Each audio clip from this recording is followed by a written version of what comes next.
você que nos acompanha. Seja bem-vindo e bem-vinda ao Olhar Crítico, um programa de análise semanal sobre jornalismo e cultura na vida social. Este trabalho é feito pelo Centro de Crítica da Mídia e a pós-graduação em Comunicação Social da PUC Minas. Meu nome é Hércio Sena e eu estou acompanhado pela pesquisadora e jornalista Nara Scabin. Olá, Nara. Olá, Hércio. Olá, Frederico. Olá, pessoal de casa. Bom, e o nosso convidado de hoje é o professor, doutor e pesquisador Frederico Gonzaga Jame Júnior. Ele é professor titular da Universidade Federal de Minas Gerais, tendo sido chefe do departamento e coordenador da pós-graduação em Economia. Entre agosto de 2015 e julho de 2018, foi diretor executivo alterno de Brasil e Suriname no Banco Interamericano de Desenvolvimento, o BID, em Washington, Estados Unidos. Desde setembro de 2018, é diretor do CDPLAR, Centro de Desenvolvimento e Planejamento Regional da UFMG. Hoje, vamos aproveitar a oportunidade de estar com o professor e pesquisador Frederico Jame para falar sobre assuntos que envolvem a política econômica, o crescimento e a autonomia do Banco Central. Fred, seja bem-vindo. Muito obrigado, Hércio. Obrigado, Nara. É um prazer. Bom, e para começar a nossa conversa, Fred, eu gostaria que você... vamos fazer aqui uma recapitulação. Eu imagino que o governo Dilma foi o momento em que a gente teve o maior tensionamento recente em relação às conquistas obtidas na Constituição de 1988. E eu gostaria de te perguntar, né, em relação a esse episódio que a gente viveu no impeachment da Dilma, o que representou ali o programa Ponte para o Futuro, que já estava pronto até mesmo antes do afastamento da presidenta Dilma, né? O que ele representou na vida política e econômica brasileira? Bom, Hércio, na verdade, a gente assiste um processo a partir de 2012 de um início de uma crise que ela vai se consolidar, né, no final de 2014 e início de 2015, que se baseou fundamentalmente no início de uma crise externa que acabou tendo um efeito grande sobre a política fiscal. Então nós começamos a ter um efeito de aumento da dívida pública, né, diminuição das receitas, e isso certamente agravou uma situação política que já não era muito alvissareira, né? A Dilma consegue se reeleger, mas em 2016, já num processo de recessão, ela então é empichada, né? O Temer significava uma mudança radical na forma como a política econômica dali em diante ocorreria. Mas não só na política econômica, havia visivelmente uma mudança na forma como entendia o próprio desenvolvimento e crescimento da economia brasileira. Ou, em outras palavras, eu gosto de dizer que havia o início de uma tentativa de minimizar os resultados de aumento de bem-estar da Constituição de 88. Então, inicia o Temer ficou 2 anos, né, 2 anos e pouco no governo, né, e a Ponte para o Futuro representava um pouco uma reorganização daquilo que nos últimos anos, de 2003, com o governo Lula e o governo Dilma, de quebrar algumas das conquistas da Constituição de 88. Havia uma preocupação no governo Temer de fazer uma contenção de gastos que certamente atuaria principalmente sobre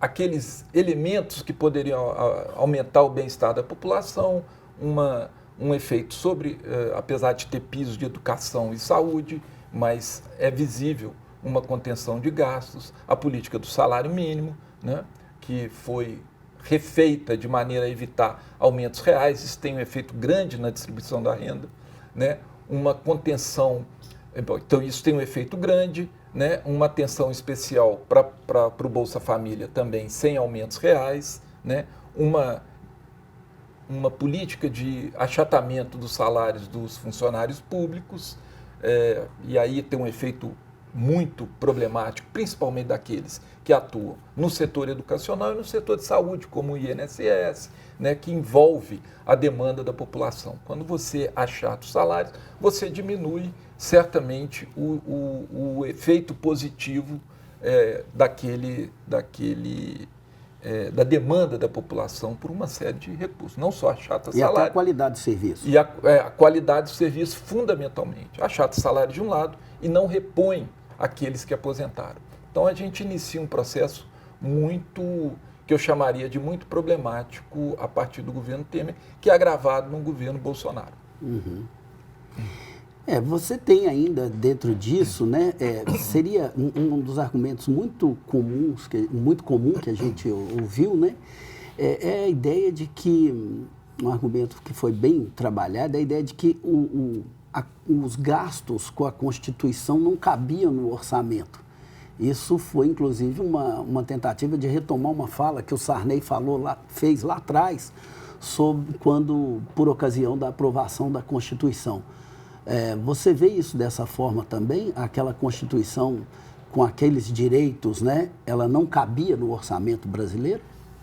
Essa é uma questão muito controversa, né? Certamente a ponte para o futuro partia dessa concepção de que a Constituição criou uma série na palavra daquele trabalho, de privilégios, né, de um lado, e de outro, uma inserção nos gastos de saúde e educação que estariam acima das possibilidades do Brasil.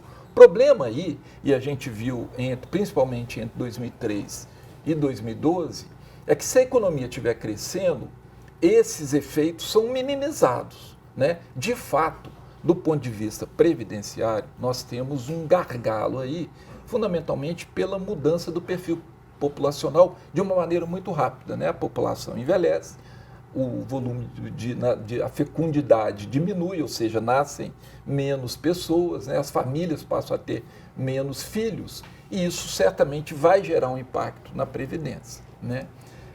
No entanto, talvez o grande elemento que poderia minimizar esse efeito seria crescer, né? E nós já não crescemos. Primeiro, uma recessão que tem um impacto brutal sobre o mercado de trabalho, sobre a distribuição de renda, né, e sobre a possibilidade do país crescer a partir daí de uma maneira mais equilibrada e com efeitos sociais maiores, né? Isso tudo dificulta a própria possibilidade de um regime previdenciário mais razoável.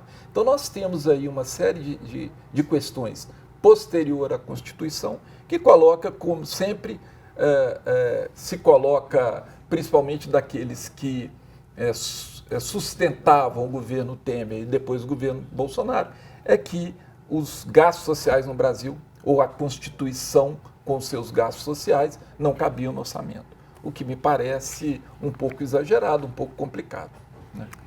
Fred, e vou te chamar de Fred. Faça isso.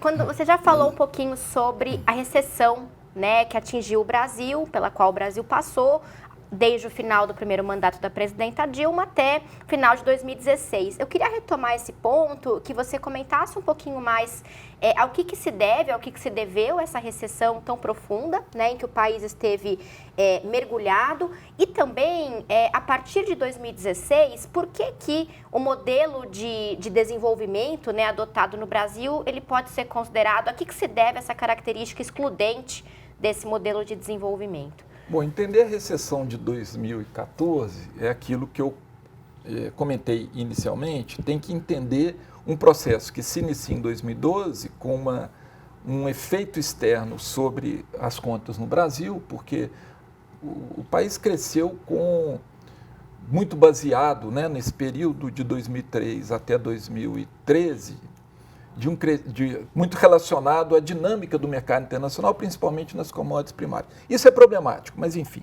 foi assim. E a partir daí, a gente assiste uma diminuição da demanda por produtos primários brasileiros, uma queda no preço desses produtos, o que acaba tendo uma piora nas relações de troca, ou seja, na relação entre exportações e importações no Brasil. A partir daí, há um processo, isso realmente aconteceu, de não atenção a como lidar naquele contexto entre os gastos e as receitas.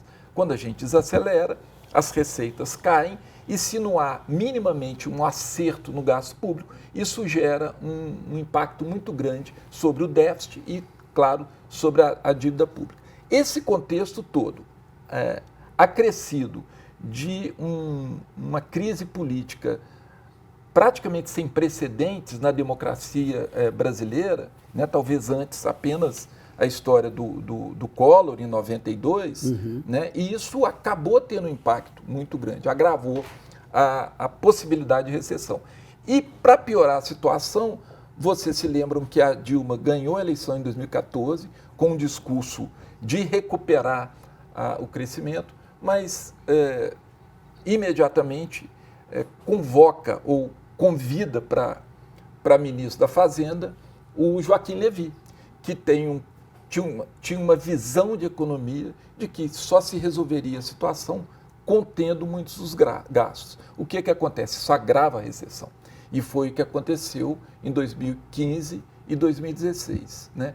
Quando o Temer entra, na verdade, ele entra no qual que tinha uma clareza, o Temer e, enfim, todo o modelo construído ali, que, na verdade, para recuperar a economia brasileira, deveria fazer um controle de gastos, ou seja, reverter o problema do déficit fiscal.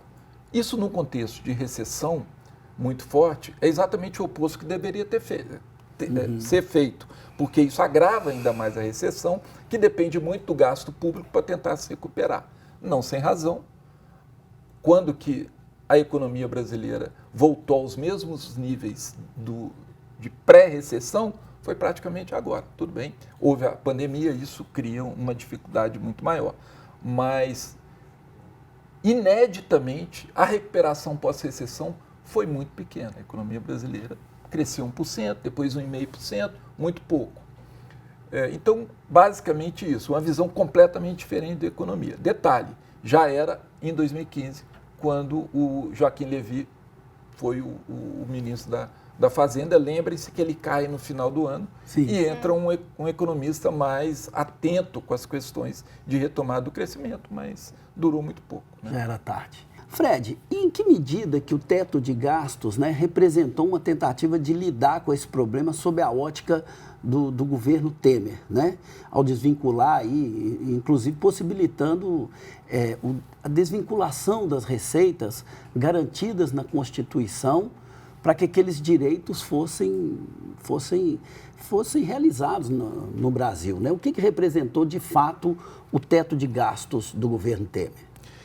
A ideia do teto de gastos foi basicamente tentar fazer um ajuste fiscal bastante rigoroso, com vários problemas. Primeiro, constitucionalizar uma política fiscal é, no mínimo, controverso, né? Porque, na verdade, amarra todos os presidentes futuros a um sistema que não necessariamente uma eventual eleição se interessa por isso, né? Então, do ponto de vista constitucional, do ponto de vista do teto de gastos, amarrar constitucionalmente, a meu juízo, é uma estratégia radicalizada, com resultados muito duvidosos. E aí o que acontece? Na verdade, quando o teto de gastos ia começar a funcionar, porque ele não funcionou até 2019, vem a pandemia, e com a pandemia havia uma válvula de escape para aumentar o gasto, e você se lembra, os gastos, apesar do governo Bolsonaro e o Paulo Guedes tentar minimizar o efeito sobre o auxílio emergencial, acabou que o Congresso gerou um auxílio emergencial muito maior, 3 vezes, né? O Paulo Guedes demandava 200 e acabou sendo R$600, minimizando um pouco o efeito deletério que a pandemia teria na economia brasileira. E a partir da pandemia, né, o teto de gastos, quando ia funcionar, o governo Bolsonaro, junto com o Congresso, consegue passar uma série de medidas para poder evitar que o teto de gastos passasse a dominar a economia brasileira. E no último ano, o ano da eleição, no 2022, praticamente abandona-se o teto de gastos. É interessante que o teto de gastos, como uma proposta, acabou não sendo efetivamente utilizada, exatamente pela dificuldade que isso geraria numa economia em recessão, inclusive, ou de recuperação lenta, né? Então, propõe-se uma medida altamente radicalizada e, obviamente, isso teria muita dificuldade de levar adiante, principalmente porque a margem de gasto discricionário no Brasil é muito pequena, né? Porque, principalmente saúde e educação, são constitucionalmente definidos. Eu costumo dizer que o teto de gastos foi uma decisão de técnicos que não estavam interessados em estudar aquilo de maneira um pouco mais sofisticada, acaba criando um teto de gastos que, evidentemente, vai ter um impacto muito difícil de levar adiante. E, Fred, quando a gente olha para o atual contexto, né, do terceiro governo Lula, a gente tem, por um lado, a tentativa por parte do governo Lula de retomar a credibilidade da dívida pública perante o mercado financeiro, por meio aí do novo arcabouço fiscal, né, que foi apresentado pelo ministro da Fazenda, o Fernando Haddad. E, por outro lado, a gente tem a agenda social do governo Lula, a necessidade de investimento, como você falou, para que o país cresça. O país só cresce se houver investimento. O Lula tem falado sobre isso, inclusive, que é importante diferenciar investimento de despesa, né? Ele tem sinalizado... De gastos, né? De gastos, né? O que são os gastos ali corriqueiros e o que é investimento, de fato, para que haja crescimento. Como que você vê essa relação? O novo arcabouço fiscal pode atrapalhar a própria agenda fiscal, a própria agenda social do governo Lula? Pode, em certo sentido, sim. Fato que o novo arcabouço fiscal ele é muito mais sofisticado, né? Assim, demandou uma equipe que se debruçou para prover uma proposta realmente com dificuldades, mas mais sofisticada, né? Isso é fato. Por outro lado, a criação de qualquer tipo de teto, e de alguma maneira o novo arcabouço fiscal cria um teto também de gastos, né? Os gastos não podem crescer acima de um determinado nível, isso sem dúvida pode criar uma série de problemas, principalmente porque o gasto público é muito inflexível e a possibilidade de gasto, principalmente com os investimentos, diminui muito, né? Levando a uma situação problemática que seria, dependendo do crescimento das receitas, naquela que a possibilidade, a flexibilidade de gastos adicionais é muito pequena. Como no Brasil, historicamente, o gasto privado, o investimento privado, acompanha o investimento público, isso são dados, né? Quando o setor público agregado, né, estados, municípios, governo federal e estatais, diminui seu gasto ou diminui a capacidade de investimento, isso acaba afetando o setor privado e investimento é um elemento fundamental para crescer no médio e longo prazo, né? Então, nós estamos frente a algumas armadilhas e a gente está vendo isso agora, né, na construção do orçamento de 2025, dessas dificuldades que o próprio arcabouço fiscal impõe. Mas tem um detalhe importante. Não foi mudança constitucional, é uma lei complementar, né, se eu não me engano, complementar, na qual ela pode eventualmente ser mudada com apenas 50%, apenas não, mas enfim, 50% mais um do Congresso. E, de qualquer maneira, qual que é a intenção? A intenção seria mostrar ao mercado financeiro que o governo está comprometido com algum tipo de ajuste fiscal e de pelo menos uma estabilização da dívida. Mais uma vez, temos um problema. Se não crescermos, não teremos condição de garantir aumento da receita e, de alguma maneira, uma diminuição do colchão amortecedor que o gasto social gera. Seguro-desemprego, e BPC e outros, né? Então, existe uma dificuldade aí, uma situação que talvez seja, para o próprio governo, complicada. Na verdade, é uma armadilha e, ao mesmo tempo, o setor financeiro sempre demanda mais. E demanda mais significa mais ajuste fiscal. O governo está nessa corda bamba aí, né? Uhum. Vamos ver o que vai acontecer. Bom, não é trivial. Nós temos agora a pergunta de uma estudante de mestrado, a Bruna Oliveira. Oi, meu nome é Bruna, eu sou bem leiga no assunto, então eu queria entender um pouco mais sobre como a tentativa de controlar a inflação pode aumentar a taxa de desemprego e se existe alguma forma de equilibrar esses dois problemas sem prejudicar o desenvolvimento econômico do país. Bom, em geral, o aumento como resolver o problema da relação entre inflação e desemprego. Existe uma teoria que, em geral, tem uma validade razoável, apesar de nuances que é impossível discutir aqui, no qual existe uma relação inversa entre inflação e desemprego. Se a inflação estiver muito alta, o governo e o Banco Central têm de tomar medidas para poder diminuir um pouco a pressão sobre a demanda agregada, ou sobre os gastos, e, portanto, diminuir a inflação. Ao diminuir a inflação, isso vai gerar um impacto sobre o desemprego, que tende a aumentar a taxa de desemprego e vice-versa.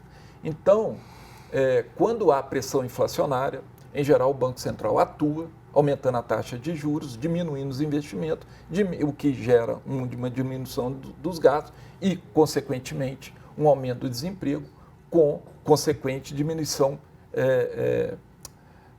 do PIB.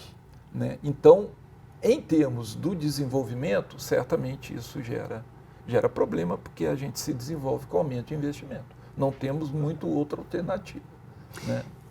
Eu fico pensando aqui, quando você falou que o investimento privado geralmente acompanha o investimento público, eu fiquei pensando uma coisa, não sei se tem muito a ver, eu gostaria que você comentasse para a gente aqui.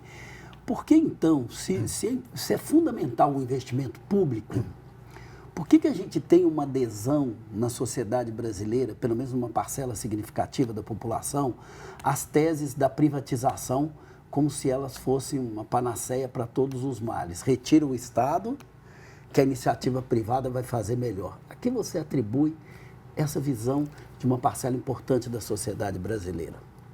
Na verdade, é uma visão liberal de que o Estado tende a atrapalhar quando ele entra em áreas que não sejam sua área fim mais clássica. Tem uma situação mais radicalizada que o Estado deve cuidar basicamente de segurança e jurisdições, né? E com um gradiente, claro, que vai mudando em função dos diversos pontos de vista. Os liberais, em geral, entendem nas privatizações um aumento da eficiência, alegando que o governo tem baixa eficiência e, ao ter baixa eficiência, diminui a capacidade das empresas investirem, por exemplo. Né?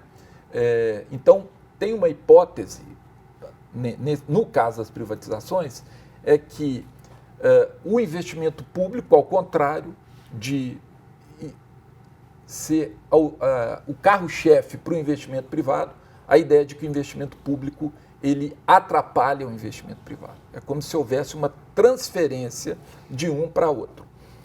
Essa é uma visão, né? A ideia de quando você tem mais eficiência, a eficiência acaba gerando maior crescimento, e a ideia de que a privatização pode gerar mais eficiência. Bom, é possível identificar em alguns setores essa questão. Mas há outros que a gente percebe que a privatização acaba gerando menor eficiência porque, por exemplo, significa o aumento do desemprego, uma diminuição dos trabalhadores empregados, o que pode gerar uma dificuldade na oferta de serviço. Nós estamos vendo agora o caso de São Paulo, né, que a empresa que foi privatizada demitiu muitos funcionários, diminuindo a possibilidade de conseguir atingir os seus objetivos. E o resultado a gente está vendo. Nem aqueles que acreditam na privatização como uma saída estão satisfeitos. Né? Então, um pouco isso, a ideia de que uma empresa privada atua mais eficientemente e, portanto, teria mais capacidade de investir. Os dados para a economia brasileira não parecem corroborar isso, né? Embora, claro, existam empresas que, de fato, a eficiência significou maior investimento. Fred, vou até pegar carona aqui na pergunta da nossa aluna, a Bruna, que falou sobre taxa de juros, inflação, né? Quando a gente olha, considera a atuação do Banco Central hoje, né? A condução da política monetária pelo Banco Central. Fica evidente, acho que, né, a gente tem acompanhado bastante esse debate aqui na imprensa, nas nossas análises, que há uma série de argumentos e de posições que vêm do mercado financeiro, né, representadas por operadores do mercado, bancos, corretoras, né? Que procuram, de alguma maneira, pressionar o Banco Central para conduzir a política monetária de uma determinada forma. Quando a gente olha a cobertura da imprensa comercial, a gente vê que há um tratamento muito acrítico desses interesses do mercado financeiro, né, sobre a condução da política monetária. Muitas vezes a imprensa ouve esses operadores como se fossem fontes desinteressadas, meros especialistas que têm um parecer técnico para dar.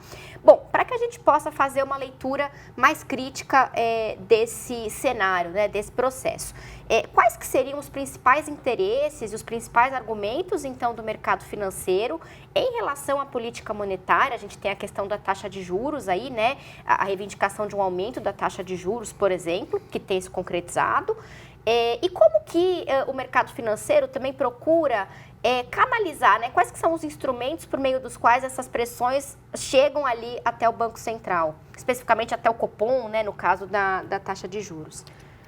Na verdade, o Banco Central no Brasil, ele tem apenas um objetivo, né? Porque, por exemplo, o Banco Central norte-americano tem dois. No caso do Brasil, apenas controlar a inflação. Lá é controlar a inflação e garantir que o PIB não caia muito, né? Ele tem dupla função aqui, apenas uma. Então, o Banco Central mira a possibilidade de aumento da inflação, ou seja, que ela saia dos limites da meta inflacionária, e ele o faz através de aumento da taxa de juros, porque o aumento da taxa de juros vai ter como consequência um desaquecimento da economia e, portanto, uma possibilidade de ter um efeito sobre a inflação, né? Os dados mostram que a relação entre a taxa de juros no Brasil e a inflação, na verdade, existe uma relação, isso é fato, né? Dependendo do tipo de inflação. Você vê uma inflação choque de oferta, é muito difícil conseguir controlar a inflação no curto prazo. Então, a taxa de juros, teoricamente, tem que ficar alta durante muito tempo. A questão aí do mercado financeiro é menos o gosto que o mercado financeiro tem pela taxa de juros alta, porque não necessariamente ele apenas ganha com a taxa de juros alta. Ele ganha com a arbitragem, ou seja, uma taxa de juros, o banco ganha como? Captando recursos e repassando na forma de empréstimos, etc. Isso não necessariamente está relacionado à taxa de juros. O caso do Brasil é um caso muito particular e a forma como o Banco Central atua, que o Banco Central, na verdade, tem argumentos técnicos, né? Os seus funcionários, os seus pesquisadores são de altíssimo nível e levam ao Copom a avaliação puramente técnica da relação juros, crescimento econômico, inflação, né? E o que acontece? O Copom decide isso baseado nessas hipóteses. Mas, na verdade, evidentemente, existe uma questão política, né?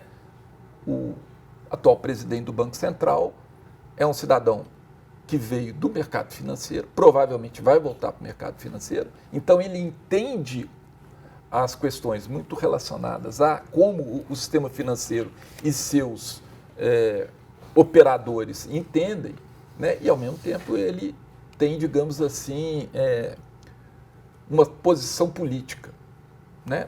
Não sei, o ideal é que não tivesse, mas também não existe nada que não tenha.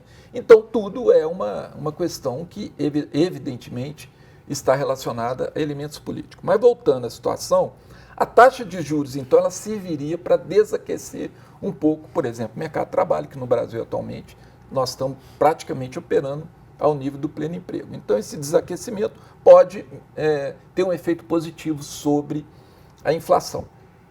E o mercado financeiro, os operadores sempre estão dizendo que a taxa de juros tem que manter constante ou aumentar no atual contexto, a partir de uma visão de que existe um sobreaquecimento da economia, então tem que ter um cuidado. Mas, além disso, o argumento que, aliás, o próprio presidente do Banco Central fala sempre, na minha opinião, ele deveria ficar calado nesse aspecto, que é, para diminuir a taxa de juros, deveria ter um ajuste fiscal. De fato, há uma relação direta entre o equilíbrio fiscal e a taxa de juros, por uma razão muito simples. De que é composto o gasto público?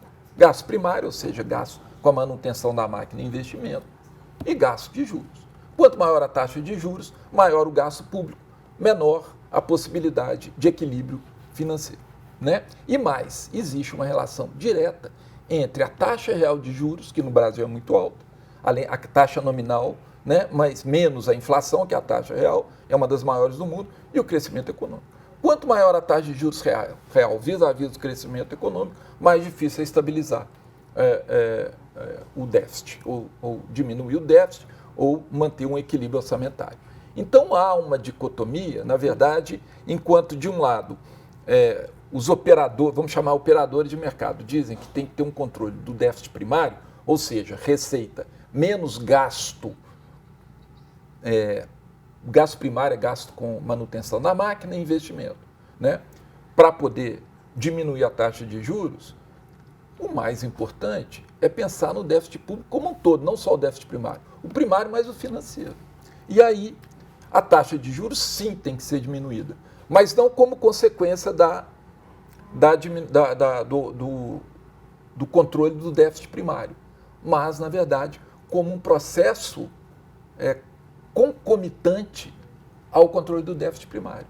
E isso, no Brasil, tem sido recorrentemente problemático, né? Taxa de juros real no Brasil, o último dado perdia para a África do Sul e a Turquia, se eu não me engano. É muito alto. É muito alto. Muito alto. Fred, a gente vai entrar agora com a pergunta de uma estudante, a Cristina Lacerda. Vamos ver o que ela quer nos perguntar. Vamos lá. Professor, essa semana o Senado aprovou o economista Gabriel Galípolo para assumir a presidência do Banco Central a partir de 2025, no lugar de Roberto Campos Neto. E o economista Galípolo afirmou que a atuação do Banco Central tem sido inequívoca na perseguição da meta da inflação. Como o senhor avalia essa fala do novo presidente do Banco Central? Bom, ele tem razão, na verdade, né? A atuação do Banco Central acaba tendo um efeito sobre a inflação. A gente está assistindo isso de alguma forma, né? Embora a inflação esteja correndo risco de superar a meta, o fato é que de algum tempo para cá ela tem estado dentro da diferença entre a meta efetiva e o grau de flexibilidade, né? A meta hoje é 3%, mas existe uma flexibilidade para cima e para baixo. De alguma maneira o Banco Central tem conseguido. Bom, isso é um ponto. Agora, o Galípolo, que é um economista um pouco mais aberto a questões teóricas, que não é nada dogmático, ele tem uma situação que o mercado financeiro hoje, um país como o Brasil, é muito vulnerável à dinâmica do mercado financeiro, que vai gerar efeitos sobre, por exemplo, a taxa de câmbio. E a taxa de câmbio é um elemento fundamental na inflação. Um aumento, uma desvalorização do real tem um impacto direto sobre a inflação, né? Isso é possível de medir. E o que acontece numa situação de instabilidade? Numa situação de instabilidade, há uma fuga de capitais e, portanto, uma instabilidade do dólar e uma desvalorização maior do real. Então, veja, tanto o ministro da Fazenda como o Banco Central, né, depende um pouco da relação com o setor privado financeiro. Isso não é trivial, né? O poder que o setor financeiro tem em desestabilizar hoje é muito grande, principalmente que nós temos uma economia muito conectada com o exterior. Então não é trivial. Tudo que eu falei até agora, né, ela depende de uma série de variáveis, inclusive a credibilidade e a relação entre o governo e principalmente o setor financeiro. Então, acredito que o Galípolo, o que ele está querendo dizer é, olha, não se preocupe porque eu vou ter atenção especial à inflação. Eu vou cumprir o mandato que me foi definido, né? Então, mas não é trivial, realmente não é trivial. Mas detalhe, tem aí, claro, uma questão política envolvida também. Né? Fred, eu queria perguntar bem rapidamente uma questão pontual. Você falou da meta de inflação. A nossa meta de inflação é razoável, considerando o cenário internacional hoje? Eu acho baixa, né? O Conselho Monetário Nacional diminuiu a meta de inflação há algum tempo, e quando se diminui a meta de inflação, né, ela em torno de 4%, agora caiu para 3%, isso significa que a atuação do Banco Central tem que ser mais radical, ou seja, a taxa de juros nominal e real tem que aumentar para conseguir atingir aquele nível. Ontem saiu um artigo de vários economistas, inclusive o orientador do Galípolo, no meio, dizendo, solicitando ao Conselho Monetário Nacional, isso na Folha de São Paulo, que aumente a meta inflacionária para 4%, porque isso poderia aliviar a taxa de juros e ter um efeito mais positivo. Ninguém quer inflação, obviamente. Inflação tem um impacto muito ruim sobre a distribuição da renda, porque, claro, quem deve e quem recebe salário estão numa situação pior do que quem recebe do governo, aplica no mercado financeiro ou vive de dividendos, etc. Então, isso poderia ter um efeito de minimizar o impacto, né? Certamente a taxa de juros nominal hoje seria menor se a meta de inflação tivesse em torno de 4%. Mas isso, por outro lado, gera também um ruído muito grande no mercado, como eu já disse. O sistema financeiro tem um poder de ação muito grande no Brasil por conta dessas características, né? Há que se discutir isso de uma maneira muito mais, digamos, sofisticada do que eu estou falando aqui por razões óbvias, né? Pelo tempo e pelas dificuldades de tratar esse assunto aqui. Mas me parece razoável. Agora, claro, tem as suas dificuldades. Se hoje aumenta a meta de inflação, isso pode gerar um burburinho no mercado financeiro e aí o que acontece? Provavelmente vai implicar na desvalorização do real, que não é nada razoável. Bom, Fred, recentemente observei uma polêmica no interior do próprio governo. A ministra Simone Tebet chegou a aventar na possibilidade de fazer com que o salário mínimo, né, desvinculasse a previdência do aumento do salário mínimo. Isso, obviamente, no governo Lula foi... Né? Lula deve ter centralizado os ministros e falar, por aí não, né? Mas, na realidade, o que me chama a atenção é o seguinte, por que fruto desse debate, alguns analistas econômicos chegaram até a falar na possibilidade, na necessidade de uma nova reforma da Previdência, né? Já no cenário desse novo governo. Essa discussão não foi para frente por razões que o governo mesmo deve ter segurado. Mas eu gostaria de te perguntar o seguinte, por que um governo de esquerda se sente pressionado a implementar esse tipo de política que é típico de uma agenda neoliberal?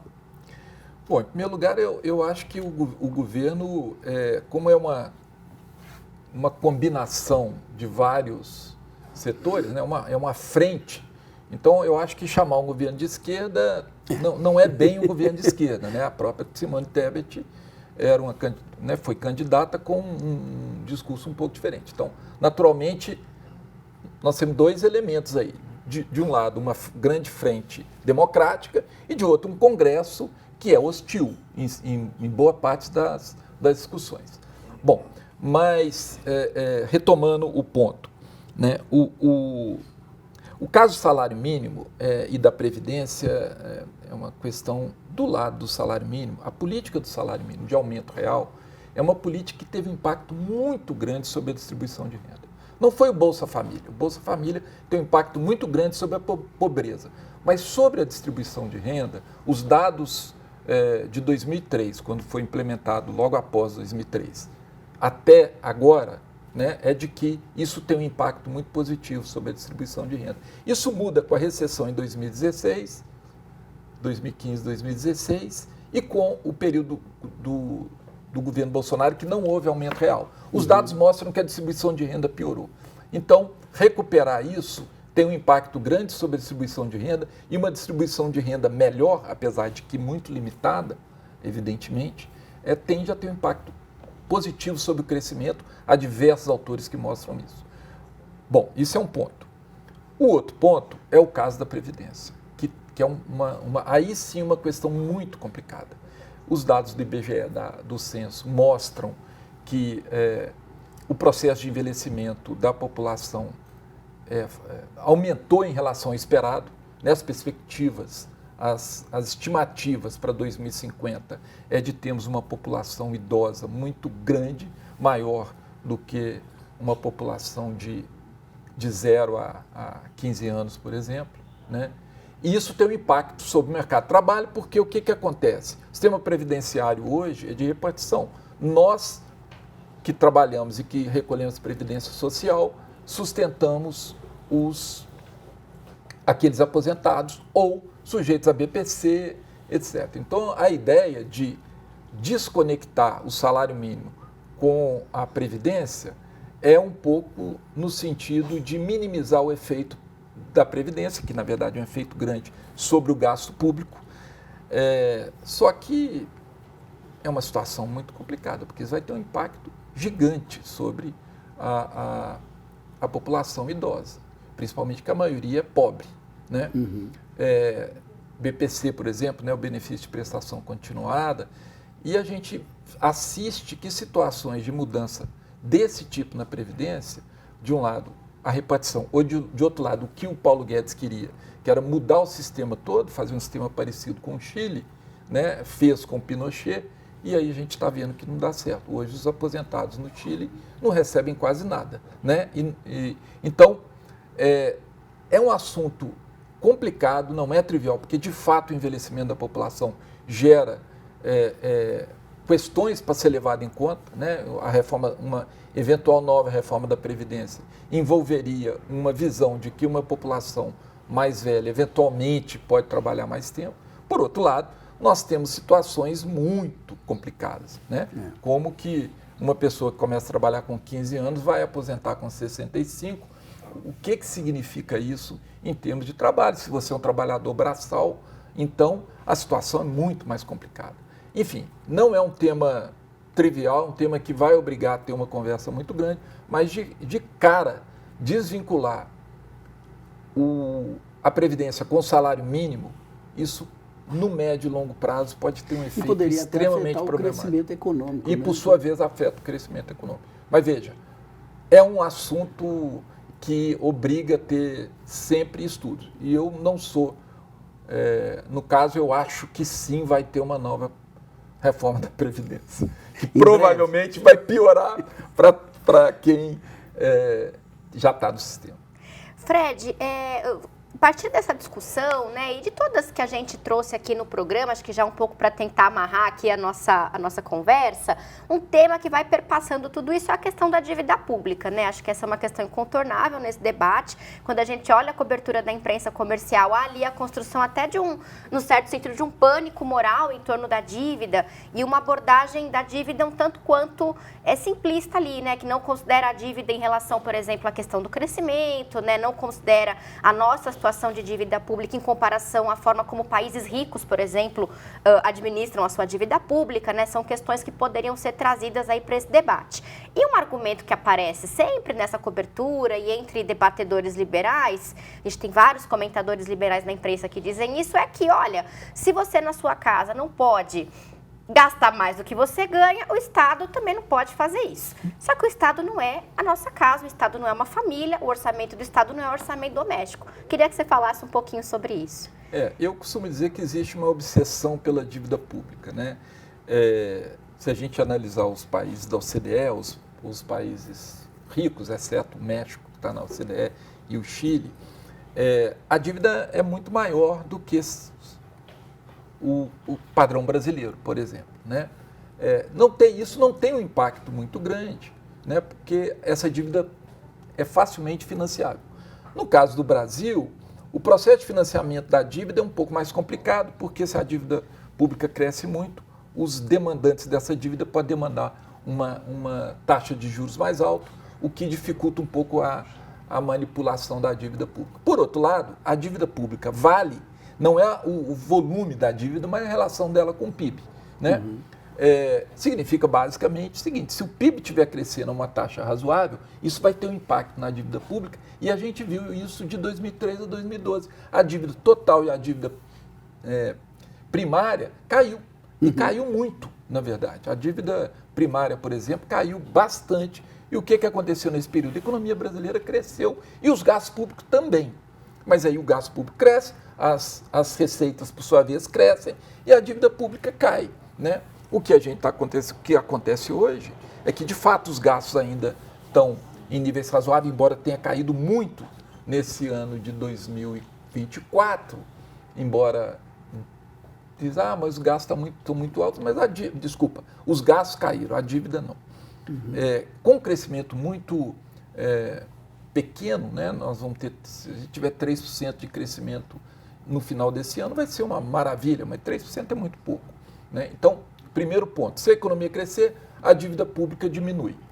Segundo ponto, não dá para fazer essa comparação que eu chamo de estapafúrdia entre a dívida de um governo e a dívida de uma família. Por uma simples razão, não precisa ir muito longe. A família não pode se endividar muito, porque isso vai gerar um problema. Por uma simples razão, o salário ou a receita dela é fixo, né? Qualquer uma das nossas famílias, nós ganhamos o salário e temos que, de alguma maneira, controlar os gastos de acordo com aquele salário. Do contrário, nós vamos ter dificuldades. O governo é diferente, porque o governo, o gasto dele pode aumentar mais o PIB, ou seja, o crescimento, e a receita, que é o salário do governo. Sim. Então, a relação entre gasto e receita, no caso de uma economia grande, principalmente como a brasileira, não tem nada a ver com uma família, né? Bom, pessoas, eu acho que a gente precisa continuar essa conversa, né? Eu acho que esse debate é muito importante, mas agora a gente vai ter que encerrar essa parte para a gente ir para o nosso momento da nossa dica cultural. Que é a melhor parte.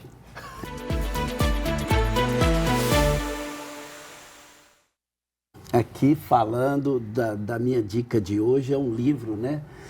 Falando sobre a importância do papel do jornalismo na configuração dessa realidade, né? Um livro, Os Novos Cães de Guarda, um livro de 98, do autor Sérgio Halimi, da editora Vozes. É uma obra crítica do papel do jornalismo e tem um pouco a ver com esse trabalho que a gente faz aqui, né? Então, fica aí minha dica. Nara, o que você tem para a gente hoje? Bom, eu também trouxe a indicação de um livro, né? O livro tem como título Neoliberalismo como Gestão de Sofrimento Psíquico. É um livro dos pesquisadores Vladimir Safatli, Christian Dunker e Nelson da Silva Júnior, que foi publicado pela editora Autêntica em 2021.